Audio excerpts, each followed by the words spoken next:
마태복음 18장 21절에서 35절에 있는 말씀을 본문으로 삼고 하나님의 용서 이런 제목의 말씀을 드리도록 하겠습니다.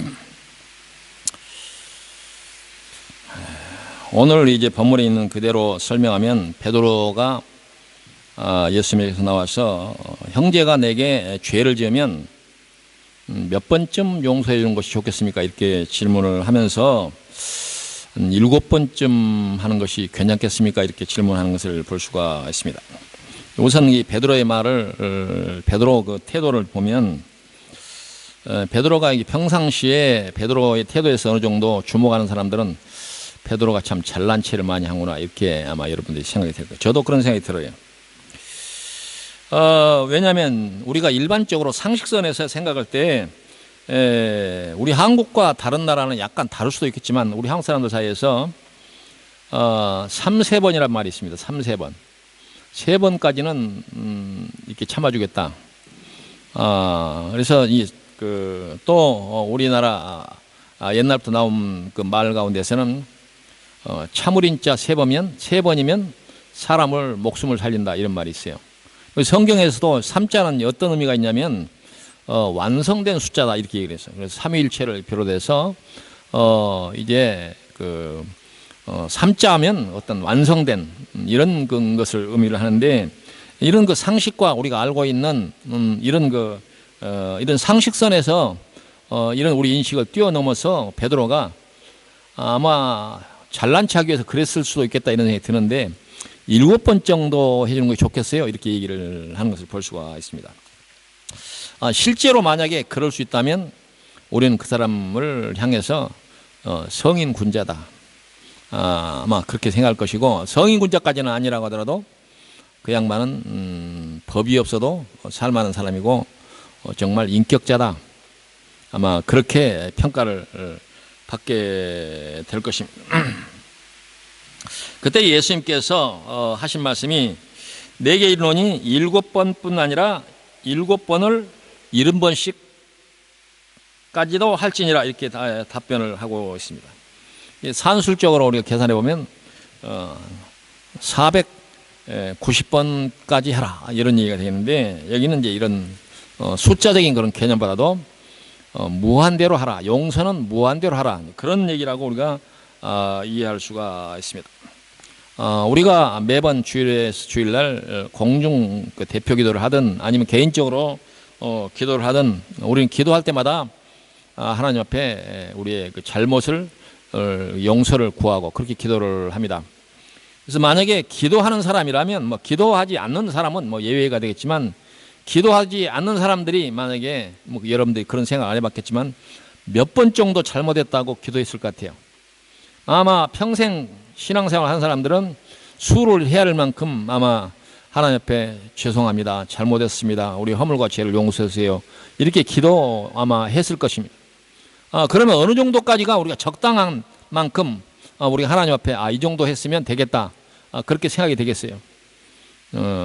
우리가 아마 여기 성경에 나온 대로 490번 정도 한 후에 이제 스스로 생각할 때 이 정도면 내가 하나님 앞에 충분히 이 용서를 구했다 그렇게 생각해서 이제 그 다음부터 하나님 앞에 기도할 때 하나님께서 나에게 은혜를 허락하셔서 내가 다시는 죄를 짓지 않게 이렇게 하시니 고맙습니다 이렇게 기도할 수 있는 사람은 아마 없을 거예요. 490번 아니라 더 많은 수를 해야 해도 사람은 기본적으로 그 속성상 반복적으로 이제 우리의 잘못을, 죄를 고백할 수밖에 없다라고 하는 것을 생각한다고 한다면, 예수님께서 우리에게 말씀하시는 이 무한대의 용서는 인간의 그 속성을 우리가 생각한다면 필요하지 않을 수가 없다. 그렇지 않으면 우리는 구원에 가까이 갈 수가 없다. 그렇게 우리가 생각해 볼 수가 있습니다. 그러므로 예수님께서 이 무한대의 용서를 말씀하신 것은 우리에게 그것이 바로 복음이 된다. 그러니 복음. 이 무한대에 대한 용서에 대한 약속이 없다고 한다면 우리는 구원받을 수 없다. 그렇잖아요. 왜? 인간은 한계가 있기 때문이다. 인간은 기본적으로 죄 속에서 태어나서 죄를 밥 먹듯 물 마시듯 호흡하듯 그렇게 하면서 살 수밖에 없는 것이 바로 인간이라 그건 바로 우리가 스스로도 생각할 때 그렇지만 성경이 그렇게 증언을 하고 있습니다. 구약 시편 103편 8절 이하에 보면 여기에 이제 다윗의 기도가 기록되어 있는데, 우리가 상식선으로 생각하면 다윗은 원래 선지자다 이렇게 돼 있고, 그리고 이스라엘 역사 가운데 다윗은 아주 가장 위대한 그러한 인물로 평가를 받는 사람인데, 다윗이 이런 기도를 합니다. 여호와는 긍휼이 많으시고 은혜로우시며 노하기를 더디하시며 인자하심이 풍부하시도다. 자주 경책하지 아니하시며 노를 영원히 품지 아니하시리로다. 우리의 죄를 따라 우리를 처벌하지는 아니하시며 우리의 죄악을 따라 우리에게 그대로 갚지는 아니하셨으니 이는 하늘이 땅에서 높음같이 그를 경외하는 자에게 그의 인자하심이 크심이로다. 동이 서에서 먼 것 같이 우리의 죄가를 우리에게 멀리 옮기셨으며 아버지가 자식을 긍휼히 여김같이 여호와께서는 자기를 경외하는 자를 긍휼히 여기시나니 이는 그가 우리의 체질을 하시며 우리가 단지 먼지뿐임을 기억하심이로다. 이렇게 고백을 하고 있습니다. 예수님께서 말씀하시는 이 무한대의 용서와 다윗의 시 이 103편은 일맥상통하는 그런 뜻이 있다. 그렇게 얘기할 수가 있습니다. 그러므로 하나님께서 또 예수님의 입을 통해서 우리에게 말씀하신 것은 하나님은 무한대의 용서를 하시는 분이다. 한계가 없이 끝없이 용서를 하시는 분이다 라고 하는 것을 우리가 알 수가 있습니다. 이 말은 무슨 말이냐? 하나님의 용서는 인간의 그 상상하는 그 한계와 인식을 벗어난 어떤 용서가 하나님의 용서다. 그런 얘기. 그러니까 아까 그 70번씩 7번이라고 하는 것은 그런 무한대의 하나님의 용서를 말하는 것이다 라고 하는 것입니다. 보통 인간은 그 상상하거나 이해의 범위가 인간이 갖고 있는 어떤 기준에 따라서 상상하기에 마련이 됩니다. 제가 그 중학교를 들어갈 무렵이었다고 생각되는데, 우리가 중학교 들어갈 때는 그 수학 참고서가 한문이 반이 섞여 있어요. 한문. 그래서 그때는 한문을 어느 정도 해야 수학 참고서를 보통 이제 그 명사란다 이런 거 대부분 한문으로 기록되어 있어요. 그래서 제가 중학교를 들어가서 우리 마을에서 중학교를 먼저 나온 한참 저보다는 한 10여 년 이제 선배인데, 그분이 자기가 그 공부하던 수학 참고서를 저한테 중학교 들어갔다고 선물로 해서 그 책을 보아서 그 책을 봤더니 거기에 수의 개념이라는 거 있었어요. 수의 개념. 그래서 그때 아주 그 열심히 그 책을 보면서 공부를 했던 그 기억이 있는데, 그때 제가 외웠던 수에 대한 개념이라는 거 있습니다. 그래서 그 수라고 하면 뭐 정수도 있고 뭐 분수도 있고 여러 그 수의 개념 있잖아요. 근데 거기에 정수 개념을 설명한 말에 1, 2, 3, 4로 시작되는 그 숫자가 쭉 나열되어 있는데, 아마 우리 성도들 중에서 공부를 많이 하는 사람도 그거 외우는 사람 없을 거예요. 근데 저는 그걸 쓸데없이 그걸 외워가지고 지금까지 그걸 기억하고 있는데, 수를 얘기할 때 이렇게 시작합니다. 1, 10, 100, 1000, 만, 뭐 10만, 100만, 그다음에 이제 조. 그리고 지금까지 이제 지금은 좀 그 여러 가지 그 영역에서 더 많은 수가 필요할 때 경까지는 어느 정도 이해를 해요. 수. 그잖아요? 조 단위가 지나가면 경. 근데 경 다음에 여러분들 무슨 숫자인지 아세요? 어디 아는 사람? 우리 이집사님 아세요? 그 다음이 뭐예요? 해. 공부를 많이 하시면. 그 다음 몰라요? 그 다음은 여라는 숫자가 있어요. 그 뒤에 숫자가 한정없이 있습니다. 여, 양, 구, 간. 그 다음부터 이제 한 문자로 세 자씩 나오는데, 항아사, 아승지, 나유타, 그리고 그 다음에 불가사의, 그 다음에 마지막 수가 무슨 숫자 아세요? 무량대수. 그런 거예요. 무량대수. 무량대수가 지금의 이제 현대적인 그 개념으로 보면 거의 무한수다 이렇게 얘기를 할 수가 있습니다. 그런 그 무한수를 기록된 그 수 위에 다른 숫자가 있을까요? 우리 읽을 수는 없지만 뭐 어떤 수는 있단 말이지. 인간이 아무리 상상력을 동원해도 무한대라고 하는 그 무량대수 그 밖에 상상할 수 없는데, 왜 제가 이렇게 쓸데없는 얘기를 하느냐? 쓸데 있을 수도 있는 얘기야. 하나님의 용서는 우리 인간이 여러분들이 이해 못하는 그 수에 밖에 있는 어떤 수다, 이렇게 얘기하면 하나님의 용서가 어떤 것인지 여러분들이 이해할 수가 있다. 그러니까 우리가 보통 이 490번이라고 하는 이 개념을 통해서 하나님이 어느 정도 용서하신다 이라고 하는 이 개념의 숫자를 훨씬 뛰어넘는 용서가 하나님의 용서고, 상상과 상상을 뛰어넘는 용서가 하나님의 용서. 그 용서가 아니면 인간은 기본적으로 하나님의 용서를 받을 수 없다, 그런 얘기입니다.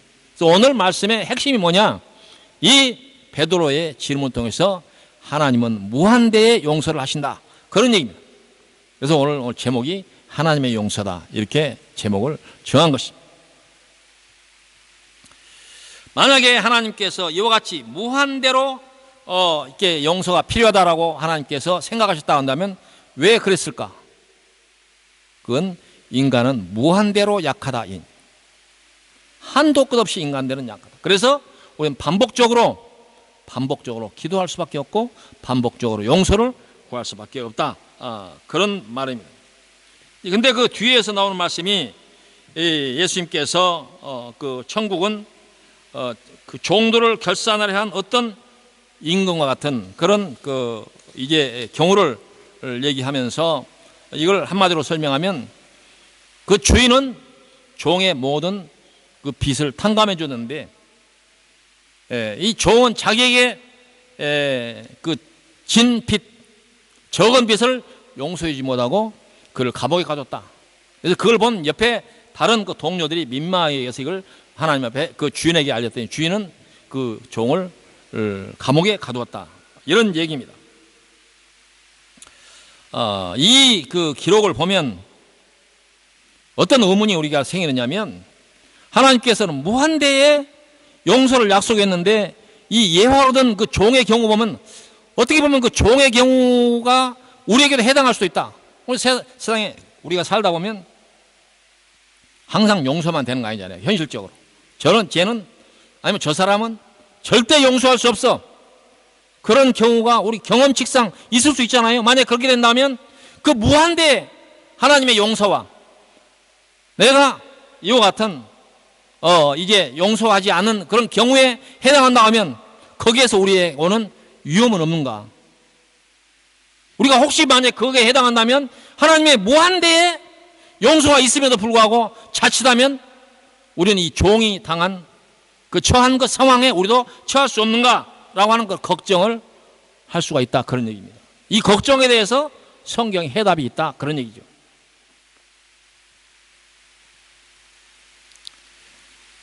그 해답이 로마서 3장에 있는데, 로마서 3장의 말씀을 개역성경을 읽어드리면 잘 이해하기 힘들어요. 그런데 공동번역 성경은 그냥 쭉 읽어도 이해할 수 있는 그런 말씀으로 되어 있습니다. 그 말씀을 제가 읽어드리도록 하겠습니다. 로마서 3장에 있는 말씀. 그러면 유다인의 나은 점이 무엇이며 할례의 이로운 점이 무엇이겠습니까? 과연 여러모로 많이 있습니다. 무엇보다도 하나님께서 유다인들에게 당신의 말씀을 맡겨주셨다는 사실. 그런데 어떤 유다인들이 신의를 저버렸다고 합시다. 죄를 지었다고 합시다. 그렇다고 해서 하나님께서 신의를 저버리겠습니까? 절대로 그럴 수 없습니다. 세상 모든 사람이 거짓말쟁이라 하더라도 하나님만은 언제나 진실하십니다. 하나님이 무슨 말이냐? 하나님이 너희들을 용서하겠다라고 했는데 이스라엘 백성들이 만약에 죄를 지었다 라고 하면 하나님이 너는 죄 졌으니까 용서할 수 없어, 그렇게 하겠느냐? 근데 하나님은 절대로 그럴 수 없다, 그러니 앞에 용서하신 하나님의 말씀은 영원하다, 그런 얘기.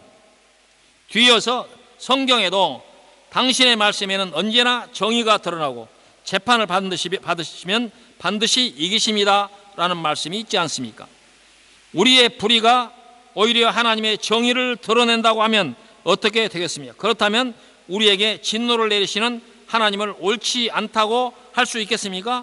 이것은 사람의 생각으로 하는 말이지 절대로 그럴 수 없습니다. 사실 그렇다면 하나님께서 어떻게 세상을 심판하시겠습니까? 이 말은 무슨 말? 하나님이 한번 내가 너희를 용서하겠다라고 해놓고 다음에 인간들이 죄를 지은 것 때문에 나 너 전에는 용서한다고 그랬는데 너 죄 지었으니까 용서 못해, 라고 한다면 하나님이 이런 신의와 정의를 버리면 하나님이 어떻게 심판 자리에 오르겠습니까? 그런 얘기입니다. 그러면서 하나님께서는 절대 그럴 수 없다, 그런 얘기를 한 거예요. 뒤이어서 나의 허위가, 나의 잘못이 오히려 하나님의 진실을 더욱 드러내고 하나님의 영광의 보탬이 된다면 왜 내가 죄인으로 단정을 받아야 하느냐 하고 물을 수도 있겠습니다.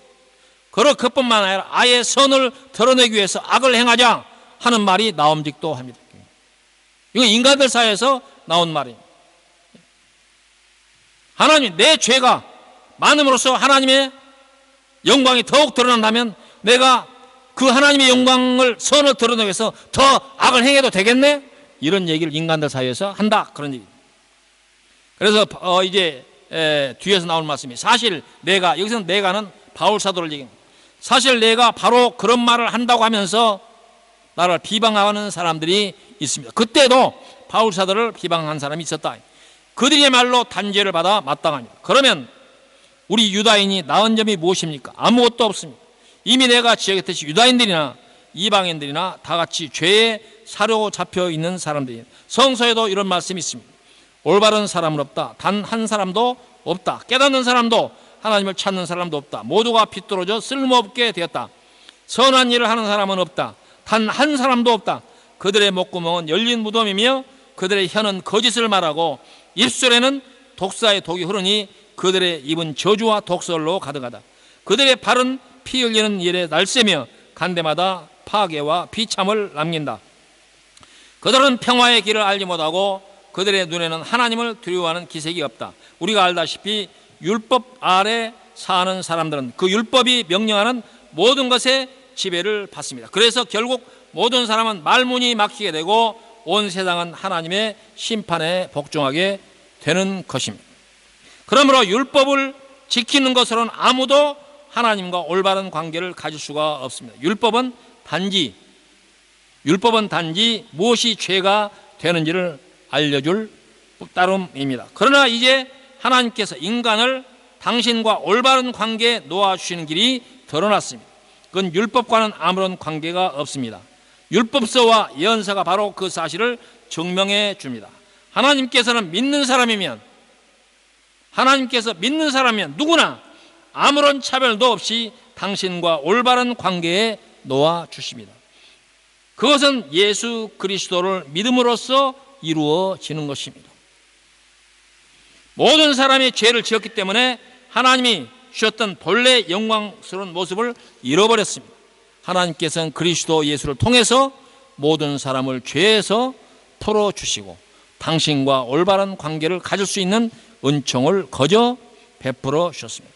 그리스도를 믿는 사람에게는 죄를 용서해 주려고 하나님께서 그리스도를 제물로 내어주셔서 피를 흘리게 하셨습니다. 이리하여 하나님께서는 당신의 정의를 나타내셨습니다. 과거에는 하나님께서 인간의 죄를 참고 눈 감아주심으로 당신의 정의를 나타내셨고 오늘날에 와서는 죄를 물으심으로써 당신의 정의를 나타내셨습니다. 이렇게 해서 하나님께서는 당신이 올바르시던 것과 예수를 믿는 사람이면 누구든지 당신과 올바른 관계에 놓아주신다는 것을 보여주십니다. 그러니 우리가 내세울 만한 것이 무엇입니까? 아무것도 없습니다. 우리가 어떻게 해서 하나님과 올바른 관계를 되찾게 되었습니까? 율법을 잘 지켜서 그렇게 된 것입니까? 아닙니다. 그것은 믿음을 통해서 이루어진 것입니다.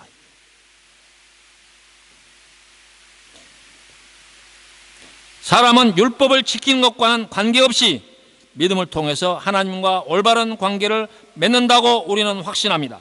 하나님은 유대인만의 하나님이신 줄 아십니까? 이방인의 하나님이시기도 하지 않습니까? 과연 이방인의 하나님도 되십니까? 하나님은 오직 한 분뿐이셔서 할례를 받은 사람이거나 받지 않은 사람이나 다 같이 그들의 믿음을 통해서 당신과 올바른 관계를 갖게 해 주십니다. 그러면 우리가 믿음을 내세운다고 해서 율법을 무시하는 줄 아십니까? 절대로 그렇지 않습니다. 오히려 율법을 존중합니다.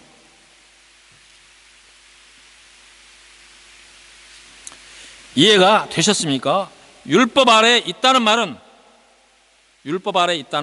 예수를 믿지 않고 행위로 말미암아 구원을 얻을 수 있다고 믿는 자들이거나 아니면 아예 신앙이 없는 자들을 말하는 것이며, 예수를 믿는 자는 이게 중요해요.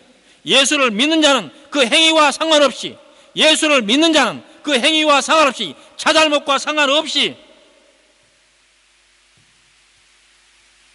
결코 정죄함이 없나니, 너는 죄가 있어 아직도 남아있어라고 하지 않나니, 이는 그리스도 예수 안에 있는 생명의 성령의 법이 죄와 사망의 법에서 너를 해방하였음이라. 아멘. 만약에 우리가 490번 아니라도 더 많은 횟수를 하나님 앞에 용서를 구했다고 하더라도 그걸로 말미암아 우리가 구원을 받는 것이 아니라 하나님의 은혜로 예수님께서 달리신 십자가의 은혜로 구원을 받았습니다. 이것은 변치 않습니다라고 성경이 확실하게 증언한다.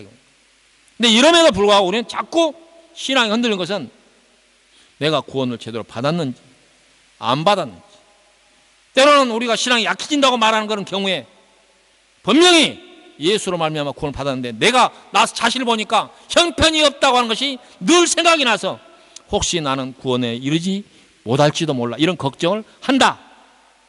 앞으로는 그런 걱정하지 말기를 바란다, 그 말입니다. 아시겠어요? 아멘. 예수를 믿는 사람은 그 행위와 상관없이, 왜?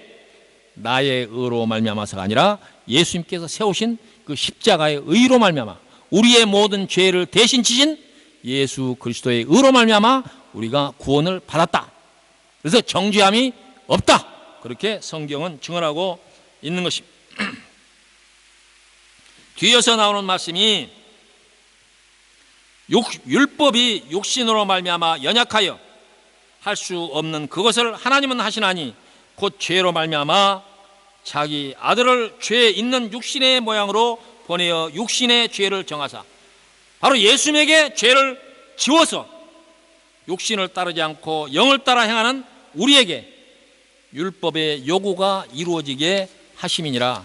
율법에서 우리에게 모든 교훈들이 많잖아요. 그 율법의 요구가 예수 그리스도를 믿는 믿음으로 말미암아 이루어지도록 하셨다, 그런 말입니다. 그래서 육신을 따른 자는 육신의 일을, 여기는 육신이라고 따른 자는 율법이란 말이에요. 율법을 따른 자는 율법의 일을, 영을 따르는 자는 영의 일을 생각하나니 육신의 생각은 사망이요 영의 생각은 생명과 평안이라. 육신의 생각은 하나님과 원수가 되나니 이는 하나님의 법에 굴복하지 아니할 뿐 아니라 할 수도 없습니다. 육신에 있는 자들은 하나님을 기쁘시게 할 수 없느니라. 만일 너희 속에 하나님의 영이 거하시면 너희가 육신에 있지 아니하고 영에 있나니 누구든지 그리스도의 영이 없으면 그리스도의 사람이 아니니라. 또 그리스도께서 너희 안에 계시면 몸은 죄로 말미암아 죽은 것이나 영은 의로 말미암아 살아있는 것이니라. 예수를 죽은 자 가운데서 살리신 이의 영이 너희 안에 거하시면 그리스도 예수를 죽은 자 가운데서 살리신 이가 너희 안에 거하시는 그의 영으로 말미암아 너희 죽을 몸도 살리시리라. 그러므로 형제들아, 우리가 빚진 자로 돼 육신에 져서 육신대로 살 것이 아니라 너희가 육신대로 살면 반드시 죽을 것이라되 영으로서 몸의 행실을 죽이면 살리니 무릇 하나님의 영으로 인도함을 받은 사람은 곧 하나님의 아들이라. 너희는 다시 무서워하는 종의 영을 받지 아니하고 양자의 영을 받았으므로 우리가 아바 아버지라 부르짖느니라. 성령이 친히 우리의 영과 더불어 우리가 하나님의 자녀인 것을 증언하시나니 자녀이면 속도한 상속자 곧 하나님의 상속자요 그리스도와 함께 한 상속자니 우리가 그와 함께 영광을 받기 위하여 고난도 함께 받아야 할 것이니라. 생각하건대 현재 고난은 장차 우리에게 나타날 영광과 비교할 수 없도다. 피조물이 고대하는 바는 하나님의 아들들이 나타나는 것이니 피조물이 허무한데 굴복하는 것은 자기 뜻이 아니요 오직 굴복하게 하신 이로 말미암음이라. 그 바라는 것은 피조물도 썩어짐의 종노릇한 데서 해방되어 하나님의 자녀들의 영광의 자유에 이르는 것이니라. 피조물이 다 이제까지 함께 탄식하며 함께 고통을 겪고 있는 것을 우리가 아느니라. 그뿐 아니라 또한 우리 곧 성령의 처음 익은 열매를 받은 우리까지도 속으로 탄식하며 양자될 것, 곧 우리 속에 우리 몸의 속량을, 우리 몸의 구원을 기다리느니라. 우리가 소망으로 구원을 얻었음에 보이는 소망이 아니니 보는 것을 누가 바라리요. 만일 우리가 보지 못하는 걸 바라면 참음으로 기다릴지니라. 이와 같이 성령도 우리의 연약함을 도우시나니 우리는 마땅히 기도할 바를 알지 못하나 오직 성령이 말할 수 없는 탄식으로 우리를 위하여 친히 간구하시니라. 마음을 살피시는 이가 성령의 생각을 아시나니 이는 성령이 하나님의 뜻대로 성도를 위하여 간구하심이라. 우리가 알거니와 하나님을 사랑한 자 곧 그의 뜻대로 부르심을 입은 자들에게는 모든 것이 협력하여 선을 이루니라. 하나님이 미리 아신 자들을 또한 그 아들의 형상을 본받게 하기 위하여 미리 정하셨으니 이는 그로 많은 형제 중에서 맏아들이 되게 하려 하심이니라. 또 미리 정하신 그들을 또한 부르시고 부르신 그들을 또한 의롭게 하시고 의롭다 하신 그들을 또한 영화롭게 하셨느니라. 그런즉 이 일에 대하여 우리가 무슨 말 하리요? 만일 하나님이 우리를 위하시면 누가 우리를 대적하리요? 자기 아들을 아끼지 아니하시고 우리 모든 사람을 위하여 내주시니가 어찌 그 아들과 함께 모든 것을 우리에게 주시지 않겠느냐? 누가 능히 하나님께서 택하신 자들을 고발하리요? 의롭다 하신 이는 하나님이니 누가 정죄하리요? 죽으실 뿐만 아니라 다시 살아나신 이는 그리스도 예수니 그는 하나님 우편에 계신 자요 우리를 위하여 간구하시는 자시니라. 누가 우리를 그리스도의 사랑에서 끊으리요? 환난이나 권고나 박해나 기근이나 적신이나 위험이나 칼이랴. 기록된 바 우리가 종일 주를 위하여 죽임을 당하게 되며 도살당할 양같이 여김을 받았나이다 함과 같으니라. 그러나 이 모든 일에 우리를 사랑하신 이로 말미암아 우리가 넉넉히 이기느니라. 내가 확신하노니 사망이나 생명이나 천사들이나 권세들이나 현재의 일이나 장래의 일이나 능력이나 높음이나 깊음이나 다른 어떤 피조물이라도 우리를 우리 주 그리스도 예수 안에 있는 하나님의 사랑에서 끊을 수 없느니라.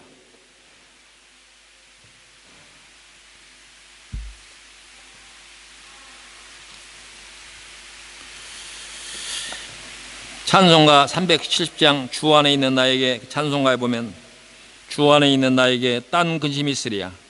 십자가 밑에 나아가 내 짐을 풀었네. 그 2절에 그 두려움이 변하여 내 기도되었고 전날의 한숨 변하여 내 도래되었네. 내 주는 자비하셔서 늘 함께 계시고 내 궁핍함을 아시고 늘 채워주시네. 내 주와 맺은 언약은 영불변하시니 그 나라 가기까지 늘 보호하시네. 이런 찬송. 또 우리는 이 찬송으로 늘 기쁨을 삼아서 찬송을 하게 되는 것입니다. 그래서 그 후렴에 보면 주님을 찬송하면서 할렐루야 할렐루야 내 앞길 멀고 험해도 나 주님만 따라가리, 이렇게 찬송을 하게 되는 것입니다. 그러면 우리가 구원을 받았고 한 번 구원을 받았으니 우리가 마음대로 살아야 합니까? 살 수 있습니까? 그런 질문을 우리가 할 수가 있는데 거기에 대한 해답이 바로 에베소서 4장에 있습니다. 다 같이 에베소 4장은 함께 열고 함께 읽어보도록 하겠습니다. 에베소 4장을 함께 여러분들 성경에서 찾아서 펴시기를 바랍니다. 우리가 구원받은 백성이 어떻게 살아야 하느냐 라고 하는 것에 대한 해답입니다. 찾으셨으면 함께 첫 절부터 함께 읽어보도록 하겠습니다. 시작. 그러므로 주 안에서 갇힌 내가 너희를 권하노니 너희가 부르심을 받은 일에 합당하게 행하여 모든 겸손과 온유로 하고 오래 참음으로 사랑 가운데서 서로 용납하고 평안에 매는 줄로 성령이 하나 되게 하신 것을 힘써 지키라. 몸이 하나요 성령도 한 분이시니 이와 같이 너희가 부르심의 한 소망 안에서 부르심을 받았느니라. 주도 한 분이시요 믿음도 하나요 세례도 하나요 하나님도 한 분이시니 곧 만유의 아버지라. 만유 위에 계시고 만유를 통일하시고 만유 가운데에 계시다. 우리 각 사람에게 그리스도의 선물의 분량대로 은혜를 주셨나니 그러므로 이르기를 그가 위로 올라가실 때 사로잡혔던 자들을 사로잡으시고 사람들에게 선물을 주셨다 하였도다. 올라가셨다 하였은즉 땅 아래 낮은 곳으로 내리셨던 것이 아니면 무엇이냐? 내리셨던 그가 곧 모든 하늘 위로 오르신 자니 이는 만물을 충만하게 하려 하심이라. 그가 어떤 사람은 사도로 어떤 사람은 선지자로 어떤 사람은 복음을 전하는 자로 어떤 사람은 목사와 교사로 삼으셨으니 이는 성도를 온전하게 하여 봉사일을 하게 하며 그리스도의 몸을 세우려 하심이라. 우리가 다 하나님의 아들을 믿는 것과 아는 일에 하나가 되어 온전한 사람을 이루어 그리스도의 장성한 분량이 충만한 데까지 이루리니, 이는 우리가 이제부터 어린아이가 되지 아니하며 사람의 속임수와 간사한 유혹에 빠져 온갖 교훈의 풍조에 밀려 요동하지 않게 하려 함이라. 오직 사랑 안에서 참된 것을 하여 범사에 그에게까지 자랄지라. 그는 머리니 곧 그리스도라. 그에게 온몸이 각 마디만을 통하여 도움을 받음으로 연결되고 결합되어 각 지체의 분량대로 역사하여 그 몸을 자라게 하여 사랑 안에서 스스로 세우느니라. 그러므로 내가 이것을 말하여 주 안에서 증언하노니, 이제부터 너희는 이방인이 그 마음에 험한 것으로 행함같이 행하지 말라. 그들의 청명이 어두워지고 그들 가운데 있는 무지함과 그들의 마음이 굳어짐으로 말미암아 하나님의 생명에서 떠나 있도다. 그들이 각각 없는 자가 되어 자신을 방탕에 방임하여 모든 더러운 것을 욕심으로 행하되, 오직 너희는 그리스도를 그같이 배우지 아니하였느니라. 진리가 예수 안에 있는 것 같이 너희가 참으로 그에게서 듣고 또한 그 안에서 가르침을 받았을진데, 너희는 유혹의 욕심을 따라 썩어져가는 구습을 따르는 옛사람을 벗어버리고 오직 너희의 심령이 새롭게 되어 하나님을 따라 의와 진리의 거룩함으로 지으심을 받은 새 사람을 입으라. 그런즉 거짓을 버리고 각각 그 이웃과 더불어 참된 것을 말하라. 이는 우리가 서로 지체가 됨이라. 분을 내어도 죄를 짓지 말며 해가 지도록 분을 품지 말고 마귀에게 틈을 주지 말라. 도둑질하는 자는 도둑질하지 말고 돌이켜 가난한 자에게 구애할 수 있도록 자기 손으로 수고하여 선한 일을 하라. 무릇 더러운 말은 너희 입에 입 밖에도 내지 말고 오직 덕을 세우는데 소용되는 대로 선한 말을 하여 듣는 자들에게 은혜를 끼치게 하라. 하나님의 성령을 근심하게 하지 말라. 그 안에서 너희가 구원의 날까지 인치심을 받았느니라. 너희는 모든 악독과 노함과 분냄과 떠드는 것과 비방하는 것을 모든 악의와 함께 버리고 서로 친절하게 하며 불쌍히 여기며 서로 용서하기를 하나님이 그리스도 안에서 너희를 용서하신가 같이 하라. 로마서 14장 8절 이하에 보면, 우리가 살아도 주를 위하여 살고 죽어도 주를 위하여 죽나니, 그러므로 사나 죽으나 우리가 주의 것이로다. 이를 위하여 그리스도께서 죽었다가 다시 살아나셨으니 곧 죽은 자와 산 자의 주가 되려 하심이라 말씀하고 있습니다. 우리가 왜 이 부름을 받고 하나님의 자녀가 되었나니, 우리가 주를 위해서 살기 위해서, 주를 위해서 살기라 하는 것은 뭐냐? 주께서 이 세상에서 실현하기를 원하시는 그 사랑을 실천하기 위해서 우리를 부름을 받았다. 그래서 성도의 특징은 뭐냐? 이 세상 가운데서 사랑을 베푸는 것이 성도의 특징이다.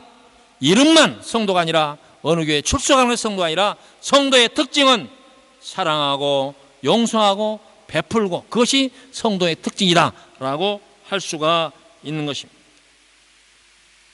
하나님의 사랑과 용서는 무한대 용서와 사랑입니다. 그 사랑과 용서는 그리스도의 십자가의 공로이며, 그리고 그를 믿는 누구든 구원을 얻습니다. 이 확실한 약속은 변하지 않는 것입니다. 그러므로 우리는 모든 감사를 하나님께 돌리는 것이며, 그것이 인생의 참 보람이며 기쁨이 되는 것입니다. 성경에 우리를 향하여 항상 기뻐하라, 쉬지 말고 기도하라, 범사에 감사하라 하신 말씀이 바로 이와 같은 말씀의 뜻을 담고 있는 것입니다. 오늘 본문을 포함해서 우리가 읽었던 이 모든 말씀 앞에서 여러분의 심중에 깊은 곳으로부터 아멘 할 수 있기를 바랍니다. 기도하십시다. 고맙고 감사하신 여호와 아버지 하나님, 오늘 베드로와 예수님의 대화를 통해서 하나님께서 어떠한 사랑과 용서를 통해서 우리에게 하나님의 나라와 그 백성된 것을 약속하고 계시다고 하는 사실을 확실하게 알게 하시니 고맙고 감사하옵나이다. 우리의 삶 가운데서 항상 감사와 사랑이 넘치게 하시고 주의 성호를 찬양하며 우리에게 주신 은혜와 사랑을 나누며 이 세상 가운데서 우리에게 부탁한 일들을 예수 믿는 자로서 잘 감당할 수 있도록 하나님께서 저들에게 새 힘을 공급하여 주시옵소서. 감사를 돌렸고 예수님의 이름으로 기도하옵나이다. 아멘.